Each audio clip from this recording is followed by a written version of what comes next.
कराची ओभर खां रिपोर्ट कर रहे अब्दुल गफ्फार भुट्टो। कराची जोहर कम्प्लेक्स के रहायशिन गुलाम मुस्तफ़ा चांडियो, जहूर शाह, मुनीर जमानी, शबीर अहमद भुट्टो, एहसान लाई मंगी, इमामदीन मक्सी जोहर कॉम्प्लेक्स में गॾियल प्रेस कॉन्फ्रेंस कंदे चयो त जोहर कॉम्प्लेक्स यूनियन ते सिर्फ़ 4 माण्हू रियाज़ मंगरियो, असद भट्ट, सिकंदर जमानी, मसरूर अलवी काबिज़ थियल आहिनि, जॾहिं त जनरल सेक्रेटरी में नायब सदर के ज़बरदस्ती यूनियन में कढियो वियो आहे। यूनियन ते काबिज़ थियल 4 माण्हू जेके जोहर कॉम्प्लेक्स के रहायशिन का मजमूई तौर ते हर महीने 15 लाख रुपया मेंटेनेंस के नाले ते वरता वञनि था, मगर जेकी रक़म जोहर कॉम्प्लेक्स ते ख़र्च करण बजाय पाण हड़प करे रहिया आहिनि।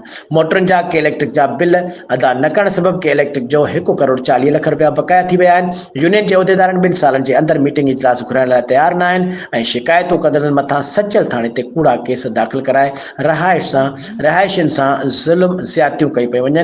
हुननि लाॻापियल अख़्तियारनि खां घुर कई त काबिज़ थियल यूनियन उहिदेदारनि जे 2 सालनि जे ऑडिट करे उन्हनि जे ख़िलाफ़ कार्रवाई करे यूनियन जे इलेक्शन कराई वञे। ॿी सूरत में काबिज़ थियल यूनियन उहिदेदारनि ऐं लाॻापियल जेकी यूनियन उहिदेदारनि सां ॿिट बणियल आहिनि उन्हनि खे जे ख़िलाफ़ क़ानूनी रस्तो अख़्तियार कयो वञे।